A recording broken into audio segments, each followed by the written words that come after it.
കേട്ടോ. വളരെ എളുപ്പത്തിൽ നമുക്ക് എങ്ങനെ കേബേജ് തോരൻ അല്ലെങ്കിൽ എന്ത് വേണമെങ്കിലും സവാളയോ എന്താണെങ്കിലും നമുക്ക് പെട്ടെന്ന് അരിഞ്ഞെടുക്കാൻ പറ്റുന്ന ഒരു ചോപ്പറാണിത് കേട്ടോ. ഇത് ഫ്ലിപ്കാർട്ടിലും പിന്നെ ആമസോണിലും കടകളിലൊക്കെ കിട്ടും തോന്നുന്നു. എല്ലായിടത്തും ഇപ്പം ഉണ്ട്.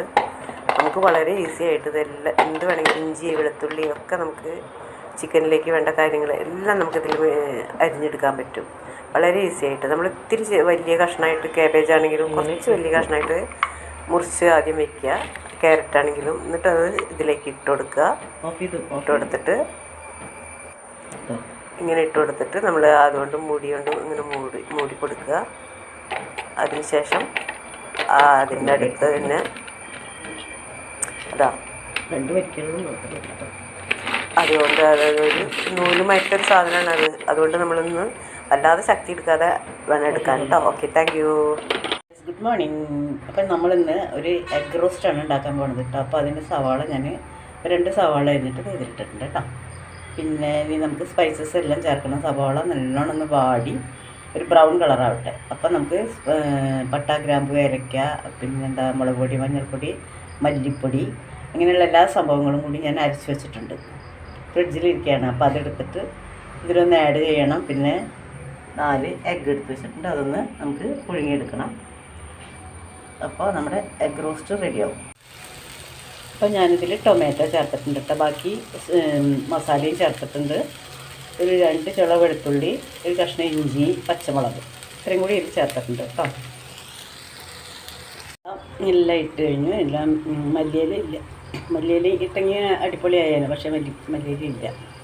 അതുകൊണ്ട് ഇത് നമ്മുടെ എഗ് റോസ്റ്റ് റെഡി. ഇനി നമുക്ക് അപ്പം ഉണ്ടാക്കാം കേട്ടോ. അടുത്തത്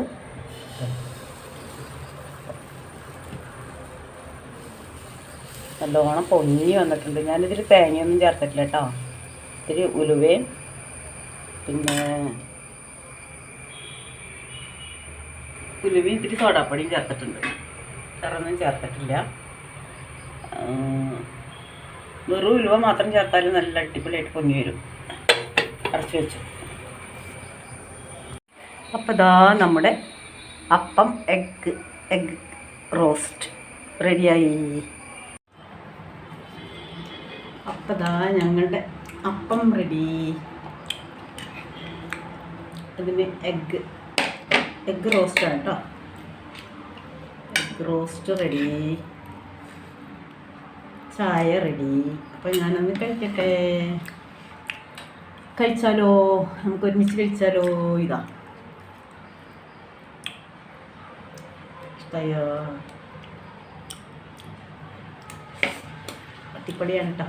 കഴിച്ചിട്ട് ഞാൻ പറയാം. നല്ല സോഫ്റ്റ് അപ്പാണ്. ഞാനിതെങ്ങനെ ഉണ്ടാക്കിയതാ. ഇതിൽ പച്ചരി കുറച്ച് ഉഴുന്ന് എന്ന് പറഞ്ഞാൽ ഇത്ര ഉഴുന്ന്, അല്ലാണ്ട് ഇപ്പോൾ ഒരു ടേബിൾ സ്പൂൺ ഉഴുന്ന്, പിന്നെ ഇത്തിരി ഉലുവ, 1/4 ടീസ്പൂൺ ഉലുവ ഇത് ഇട്ടിട്ട് നന്നായി അരച്ചിട്ട് നമ്മൾ അല്പം സോഡാപ്പൊടി മാത്രമേ ഇട്ടിട്ടുള്ളൂ. വേറെ തേങ്ങയില്ല, ഒന്നുമില്ല, വേറെ ഒന്നും ചേർത്തിട്ടില്ല. അടിപൊളി ടേസ്റ്റ്. നല്ലോണം പൊങ്ങി വരും ചെയ്താൽ കേട്ടില്ലേ? ഇത് അപ്പം കണ്ടില്ലേ? അപ്പം നല്ല സോഫ്റ്റായിട്ടായിരിക്കണേ. ഇതാ പഞ്ഞി പോലത്തെ അപ്പം. അപ്പോൾ അത് കൂട്ടിയിട്ട് നമ്മളിതൊന്നും ഇങ്ങനെ കഴിച്ചാലോ?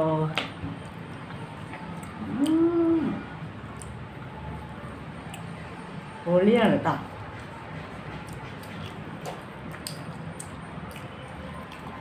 ഇത് നമുക്ക് വേറെ എന്തെങ്കിലും കറിയൊക്കെ ചന മസാല ഉണ്ടാക്കാം. പിന്നെ എന്താ ഗ്രീൻ പീസ് ഉണ്ടാക്കാം, എഗ്ഗ് കറി ഉണ്ടാക്കാം, എന്ത് വേണമെങ്കിലും ഉണ്ടാക്കാം. അപ്പം നിങ്ങൾ ട്രൈ ചെയ്യണം കേട്ടോ.